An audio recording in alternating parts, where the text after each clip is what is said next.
Good late afternoon, early evening, Athens, Georgia. We are back once again. The Pick Six is here every Wednesday from 5 to 5:45. You can find us here streaming on WUOG.org online, or you can listen to us, on the airwaves, 90.5 FM. This is WUOG. We got a big show on tap today. We are joined by Logan Booker from Bulldog Illustrated. He will give us the latest information about the Georgia football team as they started spring practice yesterday afternoon. Also, lots of activity going on in NFL free agency. While we were gone on spring break, lots of teams making moves. The Atlanta Falcons going out and making a few moves on the defensive and offensive lines. Love to see that. Also, of course, March Madness is upon us. We got our brackets to reveal to you in our Final Four picks that you will want to hear. Trust me, this is pretty accurate information that I'm just handing out for free. Also, the MVP race is heating up in the NBA. LeBron James and Kevin Durant are going down to the wire for that. We will talk about that and a little bit more here on the Pick Six, but let's go ahead and start things off with some Georgia football. Logan Booker back in studio with us once again. Logan, it's good to have you here. Hey, it's good to be here, man. Happy springtime to you. Post-spring break, football's back in the air. So You got to love it. How was your spring break? It was good. I stayed around here, went down to the Georgia Dome and covered the tournament. Not the way the Dogs wanted to end, but, I had my first experience with Big Blue Nation, the Kentucky fans, man. You talk about a SEC football environment for the basketball. That's crazy, man. They call it Catlanta.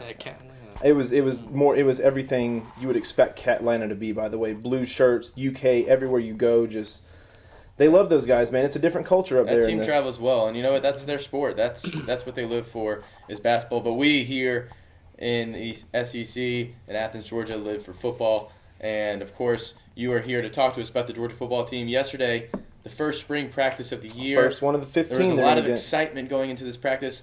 Obviously, a lot of people wanting to see how newly hired defensive coordinator Jeremy Pruitt would start things off with his new ball club, and how did that go? Well, he was the person that everybody wanted to see, obviously, whether it be media that was out there and people that were just observing. But he was everything we want him to be honest with you. He was extremely intense, as you would expect a defensive coordinator to be. He said a couple words that I can't repeat here on the radio, which is in a good way, not in a weird, I want to say creepy Todd Grantham way, because he was quite scary. I'm not going to lie to you. But while we were out there for the 10 minutes we got, there was one point where Pruitt just took his hat off, slammed into one of the cornerbacks, and said, "Listen, here at Georgia, we're going to knock hats off other people, and that's the way we're going to do things around here." And he was in their face, man, and he had them running drills, and there were some guys with hands on hips, so they were out there working it. And I know we want to talk about Todd Gurley here, but you were just mentioning Keith Marshall a minute ago. How's he looking right now? Well, the biggest surprise that I saw, and I think anybody saw that was out there, was the fact that Keith Marshall was even participating. He tore his ACL October 5th. You're talking a little over 5 months now.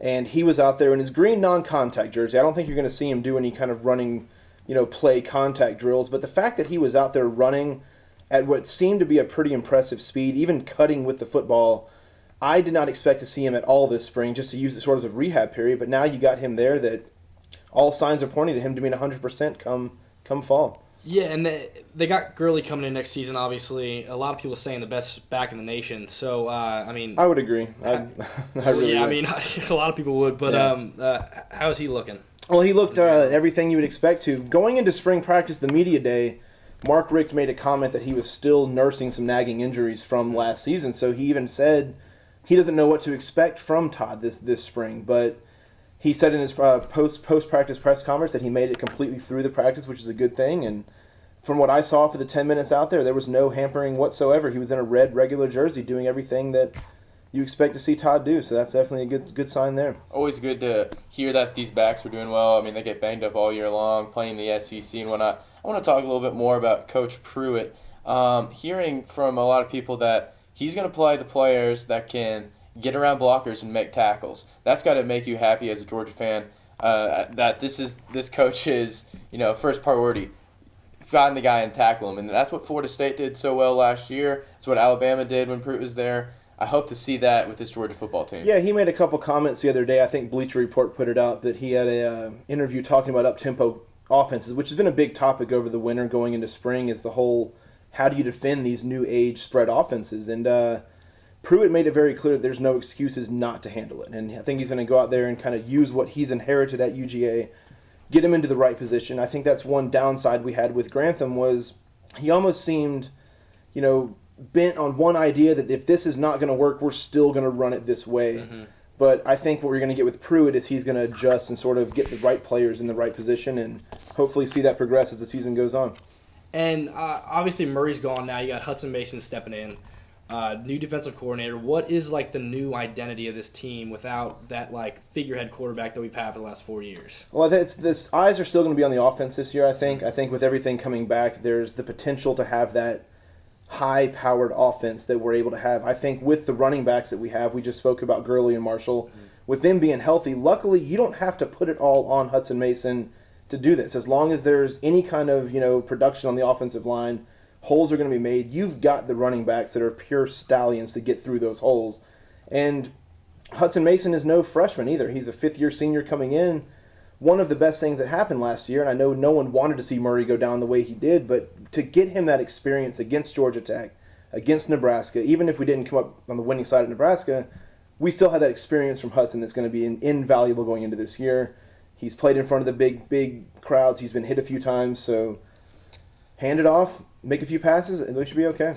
I mean, really, that's what I was saying when Hudson took the reins back in November. You just got to manage the game. You got an All-American running back, in your backfield. Use him. Use the weapons you have at wide receiver, and especially this season, now that everyone's coming back healthy, he doesn't have to try to do too much. He doesn't have to make mistakes. It almost looked like in that Georgia Tech game, he was a little afraid. He looked a little scared.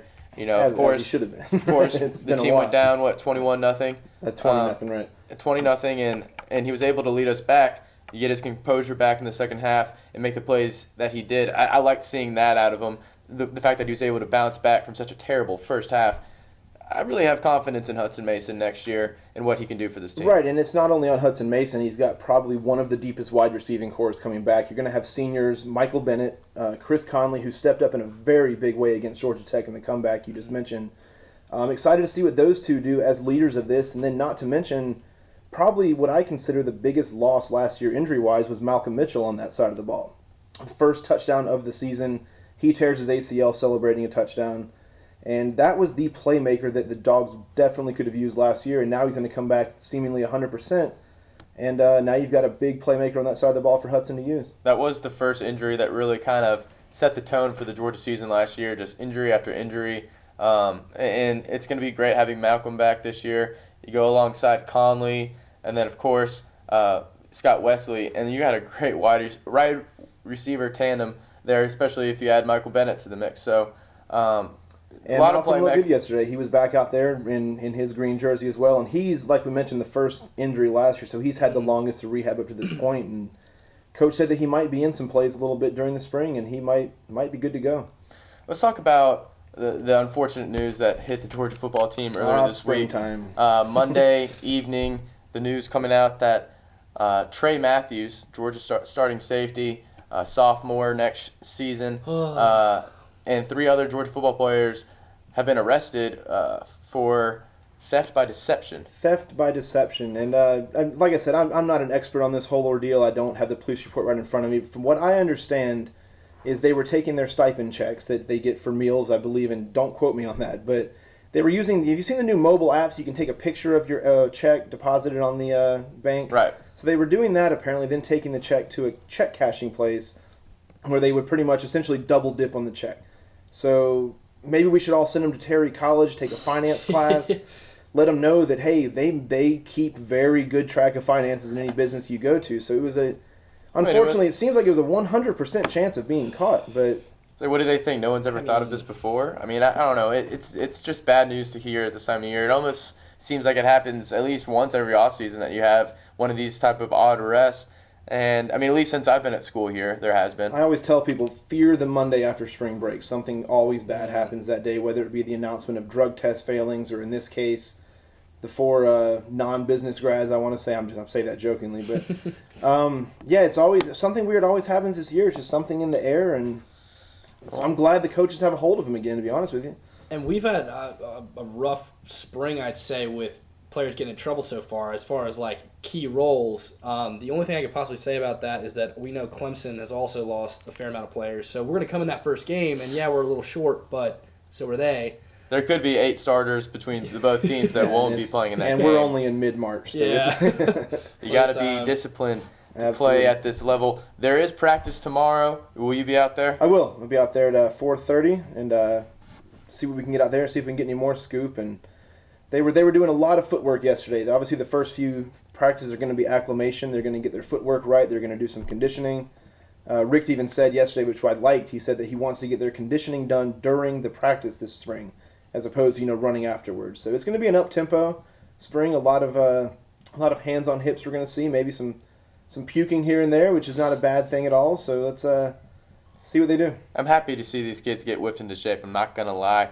The G-Day spring game set for April 12th at 1 o'clock. That's always a fun thing to go to as Georgia a Georgia will fan. not lose that game, by the way. If you want to come see the Dogs win, come April 12th. And that's a guarantee. That is a guarantee. You heard it from me right now. Well, Logan Booker, always a pleasure to have you here in studio. I'm sure we'll hear from you again before the season starts, I'm sure. There'll be plenty to talk about for sure. So, like I said, Logan Booker from Bulldog Illustrated. Look him up on Twitter. He's a great follow if you're a Georgia fan. Yep. Logan Booker _BI. I'll keep you as informed as possible. There you go. Spring. Well, Logan Booker. Hey, thanks guys. Let's do it again soon. Take it easy. You got it. And we'll see you, I'm sure, in a few weeks or so. All right. Sounds great, guys. Go Dogs. All right.